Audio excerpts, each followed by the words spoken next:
اگه میخوای مانیتور رزولوشن 2K یا 1440p بخری و اونم از دیجیکالا، حتما این ویدیو رو تا آخر ببین. درود به همه دوستان عزیزم، چطورید؟ بهرنگ هستم و خیلی خیلی خوش اومدید به کانال بنچمارک مدیا. قراره تو این ویدیو همونطور که داخل اینترو گفتم بریم با هم چند تا مانیتور رزولوشن 2K یا 1440p بهتون معرفی کنم که بتونید از دیجیکالا بخرید. من سعی می‌کنم بهتریناشو بهتون معرفی کنم. توی ویدیو قبلا گفتم سراغ مانیتور جی پلاس نرید، این مانیتور دستوری نیست. هواوی هم نرید. حالا این سامسونگ میشه کاری که سامسونگ و ال جی و بقیه واقعا خیلی بهتر هستن. اولین مانیتوری که رزولوشن 2K دارن بهتون معرفی کنم بخرید این مانیتور خمیده سامسونگ هستش که 34 اینچ هستش و نوع پنلش هم VA هست. همین نوع کابلش هم گیمینگه و محدودیت زمان پاسخگوییش هم می‌بینید 3 تا 6 میلی ثانیه است و واقعا اندازه خوبی داره. میتونید خیلی مانیتور میتونید کارتون رو راه بندازه. می‌بینید نرخ به‌روزرسانی تصویر 100 هرتز، این مانیتور 100 هرتزی است. اینم در نظر بگیرید که این مانیتور رزولوشن 2K و 100 هرتز هم نرخ به‌روزرسانی تصویرش هست، یعنی 100 فریمه. یعنی با 100 فریم میتونید این مانیتور بازی کنید. نوع پنلش هم VA هست و می‌بینید کابلش هم گیمینگ اداری طراحی و برای کاربر عموم هست. رزولوشن هم گفتم 1440p در 3440 پیکسل، وزنش هم 7 کیلو 700 گرم، بسیار هم عالی.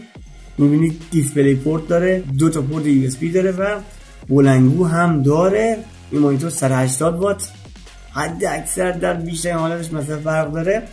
تعداد پورت HDMI هم یک دونه است و کنتراست داینامیکش هم مگاست و می‌بینید زمان پاسخگوییش هم 4 میلی ثانیه و زاویه دیدش هم 178 درجه در زاویه دید افقی و عمودی که واقعا مانیتور خوبیه. می‌بینید رضایت کاربر هم 85%، یعنی این مانیتور واقعا مانیتور خوبیه و همه هم راضی کرده کسایی که این مانیتور رو خریداری کردن.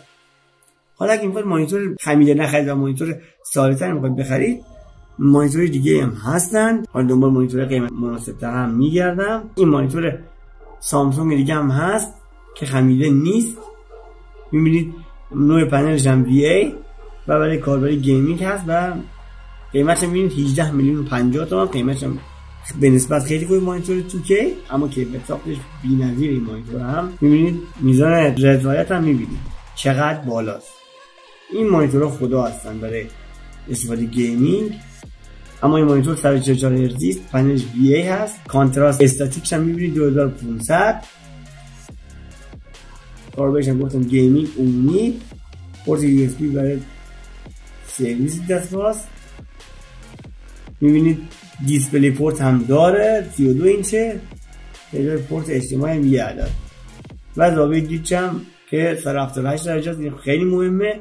زمان پاسخگوییش هم 1 میلی ثانیه. ببینیم چند تا عکس از مانیتور هم ببینیم. عکساش خیلی خوبه. فکر کنم این مانیتور هم یکم خمیده هستش. سامسونگ بیشتر مانیتور خمیده هستش. حالا می‌بینید یک HDMI داره، یه دیسپلی پورت و یک USB و پورت اسپیکر هم داره. فکر کنم این مانیتور کلا اسپیکر هم داشته باشه. اما مانیتور دیگه میخواد بخرید بین این مانیتور MSI و ASUS رو پیشنهاد میدم. این مانیتورهای خیلی خوبی هستن. 34 اینچ این یکی MSI، این یکی هم 27 اینچ ASUS تاف هستش. 27 اینچ ASUS تاف هم ببینیم، عملکردش هم خیلی خوبه. 91% کسایی که این خریدن این کالا راضی ان. پنلش هم IPS عالی. کاربرش هم میبینید گیمینگ و اون زمان پاسخگوییش هم 1 تا 3 میلی ثانیه، خیلی خوبه. چند عکس از مانیتورش ببینیم. اینجا که مشخص نیست ولی اینجا میبینید 2 تا پورت HDMI 2 ساپورت میکنه. این خیلی خوبه. اصلا این مانیتور فوق العاده است برای PS5 مخصوصا. این مانیتور عالیه. دیسپلی پورت هم 1.2 رو ساپورت میکنه، 2 تا پورت HDMI ساپورت میکنه، یک دیسپلی پورت، یه پورت USB 3 داره، یه پورت USB 3 داره، یه پورت مال هدفون که میتونید بهش وصل کنید. این مانیتور هم واقعا کیفیت ساخت خوبی داره. اسپیکر هم که داره عالی، 6 کیلو و 600 گرم وزنشه، بسیار هم عالی. این مانیتور هم خوبه انصافا.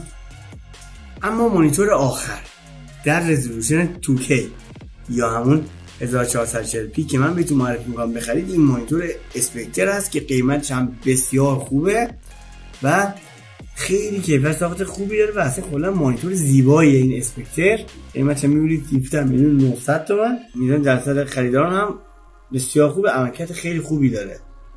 نوع پنلش هم IPS و یه مانیتور واقعا عالیه. چند تا عکس هم ببینیم. این RGB داره خود پشت مانیتور. البته بعد مانیتورهای گیمینگ هم دارن مثل راگ و MSI و آروس، ولی خب اینم RGB داره. مانیتور خیلی خوبیه، خداگیری مانیتور خوبیه. میبینید پشتیبانی 120 درصدی از sRGB و 100 درصدی از DCI-P3 خیلی مهمیه و پشتیبانی G-Sync و FreeSync که جلوی ایجاد لگ و چمپاله شدن تصویر. این مانیتورها برای ادیتورها خیلی خوبه و برای گیمرها و کسانی که PS5 دارن. PS5 دارن این مانیتور بهترین مانیتوری که میتونید بخرید.